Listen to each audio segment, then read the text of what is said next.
സത്യത്തിൽ ഈ സർക്കാർ വലിയ അബദ്ധത്തിലാണല്ലേ. കാരണം എന്ന് വെച്ചാൽ ഈ ക്രിമിനലായ ഒരാളെ കൊണ്ടുപോയിട്ട് പോലീസ് ആസ്ഥാനത്തിരുത്തിക്കുന്നു, അയാൾ ഫയൽ കടത്തുന്നു, മറ്റൊരാളെ കൊണ്ടുവന്നിട്ട് വിജിലൻസ് ഡയറക്ടർ സ്ഥാനത്തിരുത്തുന്നു, അയാളാണെങ്കിൽ കൃത്രിമമായ പരാതികൾ സൃഷ്ടിച്ച് പലരെയും പ്രതിക്കൂട്ടിലാക്കാൻ ശ്രമിക്കുന്നു. ഇവരെയൊന്നും തിരിച്ചറിയാൻ ഈ സർക്കാരിന് കഴിയുന്നില്ലേ? ആഭ്യന്തരമന്ത്രിയായിട്ടുള്ള പിണറായി വിജയന് കഴിയുന്നു. എന്തായാലും ഒരാൾ പോയല്ലോ, ഒരാൾ പോയി, അയാൾ വളരെ പക്ഷേ അടുത്ത ആളും അധികം താമസില്ലാതെ മാറുന്ന തന്നെയാണ് വിചാരിക്കുന്നത്.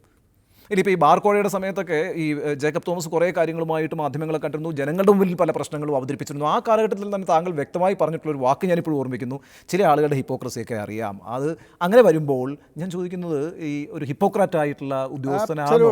Absolute hypocrite. നിങ്ങൾക്ക് എന്നെ ടോട്ടലി ക്വസ്റ്റ്യൻ ചെയ്യാം. ഞാൻ ഒരിക്കലും ചെയ്യാത്തത് അല്ലെങ്കിൽ പറയാത്തത് ഒന്നും കയറി ഏൽക്കാറ് ഒന്നുമില്ല. ഒന്ന് പറയുകയും മറ്റൊന്ന് പ്രവർത്തിക്കുകയും ചെയ്യുന്നവനാണല്ലോ ഹിപ്പോക്രാറ്റ്. അദ്ദേഹത്തിൻ്റെ തന്നെ കേസെടുത്ത് നോക്കാം. TKM കോളേജിൽ അതെ പൈസ കൊടുത്തിട്ടുണ്ടോ? പിന്നെ ആ കേസ് എങ്ങനെ തീർന്നത്? രണ്ടാമത്, ഇപ്പോൾ ഇദ്ദേഹം തന്നെ, ഞാൻ കർണാടകത്തിൽ കുറേ മരം വെട്ടി. അത് കേസുകൾ അവിടെയുണ്ട്, പോട്ടെ, കേസുകൾ തെറ്റോ ശരിയായിക്കോട്ടെ, മരം വെട്ടി എന്നുള്ളത് യാഥാർത്ഥ്യം. കുറേ കോടിക്കണക്കിന് രൂപയുടെ മരം വെട്ടി. എന്നിട്ട് കേരളത്തിൽ വന്ന് എക്കോളജിയെപ്പറ്റിയും ഒക്കെ ബുക്ക് എഴുതി ബഹുമാനപ്പെട്ട സുഗതകുമാരി മാഡത്തിനെ കൊണ്ടാണ് അത് പ്രകാശനം നടത്തിച്ചത്. ഞാൻ മാഡത്തിനോട് ചോദിച്ചു, മാഡം അവിടെ കർണാടകത്തിൽ മരം വെട്ടി അവിടുത്തെ എക്കോളജിക്കൊന്നും പറ്റില്ലേ? ഇവിടെ വന്ന് മെത്രാങ്കാലിനെ പറ്റി പ്രസംഗിക്കുക. മനസ്സിലാകുന്നുണ്ടോ? ഇതാണ് ഹിപ്പോക്രസി. അതുപോലെ സ്വന്തം പേരിലല്ലാതെ വ്യാജ അഡ്രസ്സിൽ സ്ഥലം വാങ്ങിക്കുക, എന്നിട്ട് പറയുക അത് വേറെ ഒന്നിനും സ്റ്റേറ്റ് ഉത്തരം പറയുന്നില്ലല്ലോ. അപ്പോൾ എനിക്ക് തോന്നുന്നത് സ്റ്റേറ്റ് ഉത്തരം എനിക്ക് നോക്കൂ, ഞാൻ 30 വർഷത്തോളം ഹെൽപ്പ് ചെയ്തൊരു ഓഫീസറെ പറ്റിയാണ് ഞാൻ പറയുന്നത്. അതാണ്, താങ്കൾക്ക് നല്ല ബന്ധമുണ്ടായിരുന്ന ഓഫീസറാണ്. തീർച്ചയായിട്ടും. മാത്രമല്ല, ഇതുപോലെ ഞാൻ ഒരു എക്സാമ്പിൾ പറയട്ടെ. ഇപ്പോൾ കൊച്ചി കമ്മീഷണറായിട്ട് അദ്ദേഹം പോകുന്നതിന് ഏറ്റവും കൂടുതൽ ഉത്തരവാദി ഞാൻ തന്നെയാണെന്ന് പറയാൻ കാരണം അന്നത്തെ DGP ചാർജിലുണ്ടായിരുന്ന ചാലി സാർ, അദ്ദേഹം എപ്പോഴും ജീവിച്ചിട്ടുണ്ട്. അദ്ദേഹത്തിനോട് ഞാനാണ് പറഞ്ഞത്, സാറേ ഇദ്ദേഹം ഒരു DIG ആകാൻ പോവുകയാണ്, ഈ ഒരു ഡിസ്ട്രിക്റ്റിൽ ഇരുന്ന ഒരു പരിചയം അല്ലെങ്കിൽ DIG അല്ലെങ്കിൽ ഇനി DGP ഒക്കെ ആകേണ്ട ആളാണ്, ഒരു പരിചയം അല്ലെങ്കിൽ പോലീസുകാർ ബുദ്ധിമുട്ടും, കാരണം യാതൊരു പ്രായോഗിക ജ്ഞാനം ഉണ്ടാവില്ല, അതുകൊണ്ട് പോസ്റ്റ് ചെയ്യണം. അപ്പോൾ അദ്ദേഹം ചോദിച്ചു, സെൻകുമാർ ഏൽക്കും ഉത്തരവാദിത്തം എന്നാൽ ഞാൻ പറയാമെന്ന് പറഞ്ഞു. അങ്ങനെയാണ് പോയത്. എന്നിട്ട് അടുത്ത ആഴ്ച മുതൽ പ്രശ്നങ്ങളുണ്ടായിരുന്നു. മുഖ്യമന്ത്രിയെ റിസീവ് ചെയ്യാൻ പലപ്പോഴും പോവില്ല, പോകുന്ന സമയത്ത് മുണ്ടെടുത്ത് പോകും, പിന്നെ DGPയെ കാണാൻ ചെല്ലില്ല. അപ്പോൾ ഇതിനൊക്കെ ഞാൻ ചാലി സാറിനോട് എപ്പോഴും ചോദിച്ചു നോക്കിയുള്ളൂ. നിങ്ങൾ എപ്പോഴും ചാലി സാറിൻ്റെ നമ്പർ വേണമെങ്കിൽ എൻ്റെ ഫോണിൽ ഞാൻ എടുത്ത് തരാം, അദ്ദേഹം ചോദിച്ചു നോക്കിയുള്ളൂ. ഇതേപോലെ പല കാര്യങ്ങളുണ്ടായിരുന്നു. നോക്കുക, ഞാനൊക്കെ ഇപ്പോൾ ഈ ഒരു കാര്യം എഴുതുമ്പോഴേ, ഈ 50 വർഷം മുന്നേ മരിച്ച ആളെ പറ്റിയൊക്കെ എഴുതുമ്പോൾ ആൾക്ക് തിരിച്ചൊന്നും ചോദിക്കാൻ പറ്റില്ല. പക്ഷേ ഇപ്പം ജീവിച്ചിരിക്കുന്നവരാ ഭൂരിപക്ഷം. അപ്പം നമ്മളൊരു സർവീസ് സ്റ്റോറി എഴുതുമ്പോൾ ബാക്കിയുള്ളവർക്ക് അറിയാം ഇയാൾ എന്ത് ചെയ്തു എന്ത് ചെയ്തില്ല എന്ന്. അപ്പോൾ അതുകൊണ്ട് പറയുന്ന കാര്യങ്ങൾ സ്വയം ചെയ്യാതിരിക്കുകയും അതേസമയം അതിലെ 10-1 അംശം പോലും ആ ഒരു പ്രിഫറൻസ് മറ്റൊരാൾക്ക് കൊടുക്കാതിരിക്കുകയും ചെയ്യുന്നതാണ് hypocrisy. That way is a big hypocrite. ഈ പറയുന്ന എല്ലാം ഹിപ്പോക്രസി തന്നെയാണെന്ന് പറയാൻ എനിക്ക് യാതൊരു മടിയില്ല. അല്ല, അങ്ങനെയാണെങ്കിൽ ഈ കർണാടകത്തിലുള്ള 200 ഏക്കർ എന്നൊക്കെ പറയുന്നത് ഇത് വ്യാജമായി സമ്പാദിച്ചതാണോ? അതിനെപ്പറ്റി അവിടുത്തെ കേസ് അവിടെ നടക്കട്ടെ. ഇപ്പോൾ ഏതായാലും അത് ഇദ്ദേഹത്തിൻ്റെ പേരിലല്ലല്ലോ സ്ഥലം, അതിനെപ്പറ്റി ഞാൻ കൂടുതൽ പറയുന്നില്ല. അല്ല, താങ്കളൊരു അഭിമുഖത്തിൽ പറഞ്ഞത്, ഇപ്പോൾ എനിക്ക് എൻ്റെ ഈ സർവീസ് കാലത്ത് അത് 1 ഏക്കർ താഴെ പോലും ഭൂമി സമ്പാദിക്കാൻ കഴിഞ്ഞിട്ടില്ല, 10-200 ഏക്കർ ഭൂമിയൊക്കെ ഉള്ള ആളുകൾക്ക് സെലോ ടൈപ്പ് ഒക്കെ ആയിട്ട് വന്നിട്ട് ഇങ്ങനെയുള്ള പ്രകടനങ്ങളൊക്കെ കാഴ്ചവെക്കാൻ കഴിയുമെന്ന് ഒരു അഭിമുഖത്തിൽ താങ്കൾ പറഞ്ഞിട്ടുണ്ട്. തീർച്ചയായിട്ടും. കാരണം നമുക്ക് സാലറിയും അല്ലെങ്കിൽ പെൻഷനൊക്കെ കിട്ടി ജീവിക്കണം. അപ്പോൾ അല്ലാതെ പണം സമ്പാദിച്ചത് വഴി ഉണ്ടായിട്ടുള്ള ഒരു ശക്തി ജേക്കബ് തോമസിന് ഉണ്ട് എന്നാണ് താങ്കൾ പറഞ്ഞു വെച്ചിരിക്കുന്നത്. He is the richest police officer, IPS officer in Kerala in terms of records. പിന്നെന്താണ്? അപ്പോൾ അതുകൊണ്ട് that is what I understand. അക്കാര്യത്തിൽ അദ്ദേഹത്തിന്റെ ഒരു വരവിനെ കുറിച്ച് ഉള്ള എന്തെങ്കിലും സംശയം സെൻകുമാറിനുണ്ടോ? അതാണ് ഞാൻ ചോദിച്ചത്. സംശയത്തിന്റെ കാര്യമല്ല ഞാൻ ചോദിച്ചത്, ഹിപ്പോക്രസിയുടെ എക്സാമ്പിളാണ് ഞാൻ പറഞ്ഞത്. ഇവിടെ വന്ന് അത് താങ്കൾ ക്ലിയർ ചെയ്ത് കഴിഞ്ഞിരിക്കുന്നു. അവിടെ ഇപ്പം മരം മുറിച്ചിട്ട് ഇവിടെ വന്നിട്ട് പിന്നെ മെത്രാങ്കാലിന് വേണ്ടി സംസാരിക്കുക, ആ കാര്യങ്ങൾ വിശദീകരിച്ച് കഴിഞ്ഞിരിക്കുന്നു. എൻ്റെ ചോദ്യം, അദ്ദേഹത്തിന്റെ വരവിൽ നിന്ന് അദ്ദേഹം സമ്പാദിച്ചതാണോ ഈ കാര്യങ്ങളൊക്കെ? You told me that he is the richest police officer in the state. അല്ല, അതേപ്പറ്റി എനിക്ക് യാതൊരു കമൻറ്റും പറയാൻ പറ്റില്ല. ഞാൻ അന്വേഷണം നടത്തിയിട്ടില്ല. On record it is seen that he is the richest police officer in IPS എന്നാ എനിക്ക് പറയാൻ പറ്റുള്ളൂ. ഈ സ്ഥാപിത താല്പര്യങ്ങൾ വെച്ചിട്ട് പ്രവർത്തിക്കുന്ന ഒരു പോലീസ് ഓഫീസറാണോ അയാൾ? ഏത് സ്ഥാപിത താല്പര്യം, ഒരു വെസ്റ്റഡ് ഇൻട്രസ്റ്റോടുകൂടി? ഞാൻ മനസ്സിലാക്കുന്നതെന്ന് വെച്ചാൽ, അദ്ദേഹത്തിനോട് എന്തെങ്കിലും എതിർപ്പ് കാണിക്കുകയോ അല്ലെങ്കിൽ അദ്ദേഹം ഉദ്ദേശിച്ച കാര്യം നടത്താതിരിക്കുകയോ ചെയ്യുന്ന സമയത്ത് അവരെ എപ്പോഴും അദ്ദേഹത്തിന് സൗകര്യം കിട്ടണമെങ്കിൽ മാക്സിമം ഉപദ്രവിക്കുക. എന്നോട് പലരും പറഞ്ഞിട്ടുണ്ട്.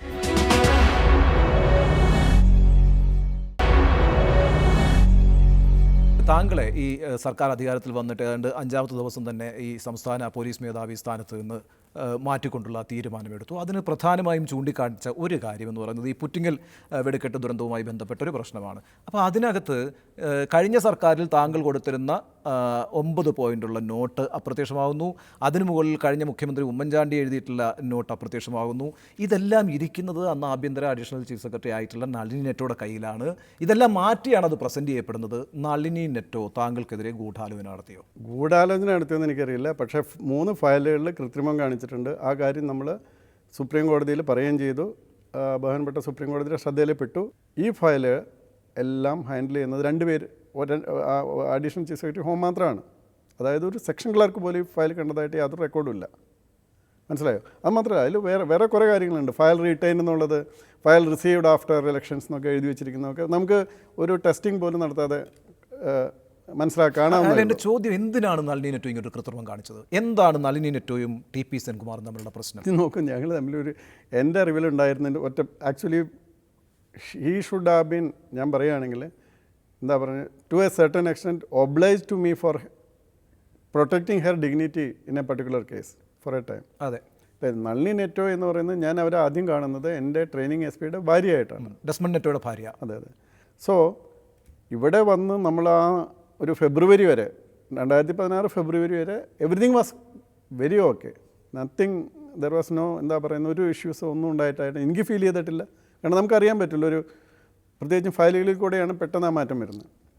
2016 ആ മാസത്തിൻ്റെ ഒരു പ്രത്യേകതയുണ്ടല്ലോ. കാരണം എന്ന് വെച്ചാൽ പുതിയ ചീഫ് സെക്രട്ടറി അതെ എസ്.എം. വിജയാനന്ദ് വരുന്നു. എസ്.എം. വിജയാനന്ദ് വരുന്നു എന്ന് പറയുമ്പോൾ അദ്ദേഹം ഡൽഹിയിലായിരുന്നു ഉണ്ടായിരുന്നത്.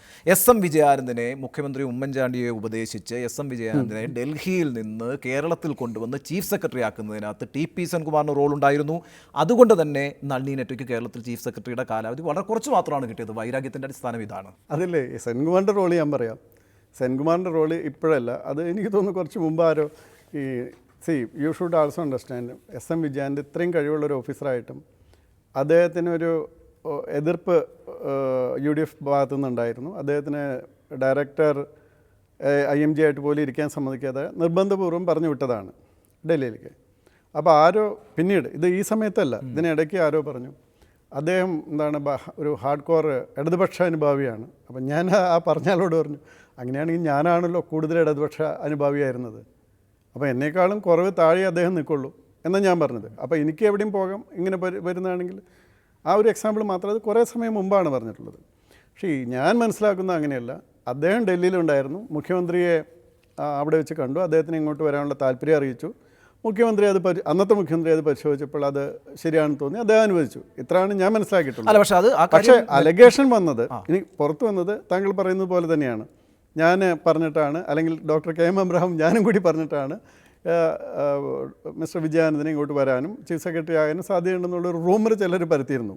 അപ്പോൾ ഞാനിത് അറിഞ്ഞു. അത് നളിനി നെറ്റോയ്ക്ക് ബോധ്യപ്പെട്ടിട്ടുണ്ട്. കാരണം താങ്കൾ തന്നെ സൂചിപ്പിച്ചതുപോലെ പിന്നീടുള്ള ഫയലുകളിലെല്ലാം നിലപാടുകളും ആ അർത്ഥത്തിലായിരുന്നു എന്നാണ്. അപ്പം ഞാനിത് അതൊന്നും പരിഹരിക്കാൻ ശ്രമിച്ചിരുന്നില്ലേ?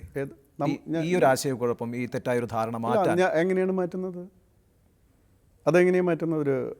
അതിന് എന്താണ് പോസിബിലിറ്റി ഉള്ളത്? അതിനൊരു പോസിബിലിറ്റി ഇല്ല. അത് പക്ഷേ അതിൻ്റെ അടിസ്ഥാനത്തിൽ താങ്കൾ ഉപദ്രവിക്കപ്പെട്ടു. തീർച്ചയായിട്ടും. വൈരാഗ്യ ബുദ്ധിയോടുകൂടി പിന്നീട് നളിനി നെറ്റോ താങ്കളോട് പെരുമാറി. തീർച്ചയായിട്ടും. അത് അതിൻ്റെ അടിസ്ഥാനത്തിലാണ് ഈ പറയുന്ന കൃത്രിമമായ ഈ രേഖയിലെ പേപ്പർ മാറ്റം അടക്കമുള്ള കാര്യങ്ങൾ സംഭവിക്കുന്നത്. തീർച്ചയായിട്ടും. അങ്ങനെയാണ് എങ്കിൽ സംസ്ഥാനത്തെ പോലീസ് മേധാവിയായിരുന്ന ഒരാൾക്കെതിരെ, സെക്രട്ടേറിയറ്റിൽ നിന്ന് ഈ ഗൂഢാലോചന നടത്തിയ ആൾക്കെതിരെ എന്തെങ്കിലും ഒരു നടപടിക്ക് ഇനി താങ്കൾ ശ്രമിക്കുമോ? താങ്കൾക്ക് ഇപ്പോൾ സർവീസ് ചട്ടങ്ങളൊന്നും ബാധുവല്ല, ഒരു സ്വതന്ത്ര പൗരനാണല്ലോ. ഞാനത് എന്താ ചെയ്യേണ്ടതെന്ന് തീരുമാനിക്കാൻ സമയമുള്ളതുകൊണ്ട് ഇപ്പം പറയുന്നില്ല. അത്തരമൊരു നിയമ നടപടിയിലേക്ക് പോകാനുള്ള സാധ്യത താങ്കൾ തള്ളിക്കളയുന്നില്ല. നളിനി നെറ്റോയ്ക്കെതിരെയും നിയമ നടപടിയുമായി മുന്നോട്ട് പോകാനാണ് കൂടുതൽ സാധ്യത. അല്ലല്ല, കൂടുതൽ സാധ്യത പറയുന്നില്ല. നോക്കൂ, പക്ഷേ തള്ളിക്കളയുന്നില്ല. ആ ഓപ്ഷൻ ഓപ്പണാണ്. ഞാനിത് കാണുന്നത് ആ ഒരു സിംഗിൾ പെർസ്പെക്റ്റീവിലല്ല. ഞാനിത് കാണുന്നത് ഇപ്പോൾ ഒരു പക്ഷേ ഈ LDF ഗവൺമെൻറ് വന്നിട്ട് എന്നെ മാറ്റിയില്ലായിരുന്നു എന്ന് വെച്ചോളൂ, ഞാൻ സ്വാഭാവികമായിട്ടുള്ള കുറേ കാര്യങ്ങൾ ചെയ്ത് അങ്ങ് പോകുമായിരുന്നു.